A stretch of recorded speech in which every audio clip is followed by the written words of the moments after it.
Khulna city নির্বাচনে চলছে মনোনয়নপত্র যাচাই বাছাই। বিস্তারিত জানাতে খুলনা থেকে সরাসরি যুক্ত হচ্ছেন সহকর্মী মোহাম্মদ অসীম।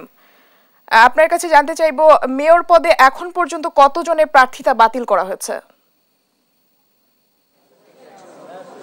ধন্যবাদ রূপা। আগামী 12ই জুন খুলনা সিটি কর্পোরেশন নির্বাচনে যারা মনোনয়ন দাখিল করেছিল তাদের মনোনয়ন যাচাই বাছাই দিন অর্থাৎ সকাল থেকে এ পর্যন্ত যে খুলনা সিটি কর্পোরেশন নির্বাচনে মেয়র পদে যে 7জন মনোনয়নপত্র দাখিল করেছিলেন তাদের মধ্যে কিন্তু 4 জনের মনোনয়নপত্র রিটার্নিং কর্মকর্তা বাতিল করেছে এবং 3 জনকে বৈধতা ঘোষণা করেছে।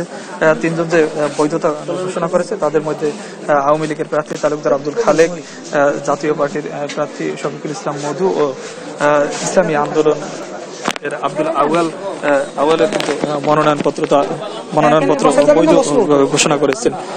এছাড়া এখন পর্যন্ত যে সাধারণ এবং সংরক্ষিত কাউন্সিলর প্রার্থীরা রয়েছে তাদের মনোনয়নপত্র যাচাই বাছাই চলছে। তবে খুলনা সিটি নির্বাচনে মেয়র পদে যাদেরকে বাতিল করা হয়েছে, রিটার্নিং কর্মকর্তা যাদেরকে বাতিল করেছেন তাদের মধ্যে কিন্তু যে 4 জন রয়েছে অর্থাৎ 4 জনই 3 জন স্বতন্ত্র এবং 1 জন জাকের পার্টির প্রার্থী রয়েছে। এদের কিন্তু সবাই বলেছেন তারা কিন্তু আপিল করবেন, অর্থাৎ তাদের মনোনয়নপত্র বাতিল করা হয়েছে তার বিরুদ্ধে তারা আপিল করবেন বলে প্রার্থীরা আমাদেরকে জানিয়েছেন।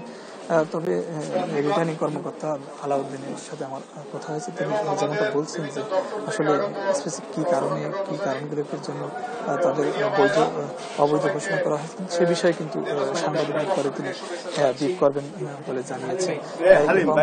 কাউন্সিলর প্রার্থীরা এখন পর্যন্ত প্রায় 6টি ওয়ার্ডের সাধারণ এবং সংরক্ষিত প্রার্থীদের যাচাই বাছাই চলছে। এই যাচাই বাছাই হয়তো বিকেল নাগাদ চলবে।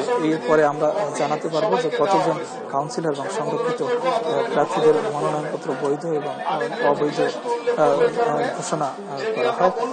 তবে রিটার্নিং কর্মকর্তা বলছেন যে তারা কিন্তু সুনির্দিষ্ট কারণেই কিন্তু যে 4 জন মেয়র প্রার্থীর অবৈধ ঘোষণা করেছেন তাদের কিন্তু সুনির্দিষ্ট কারণ রয়েছে।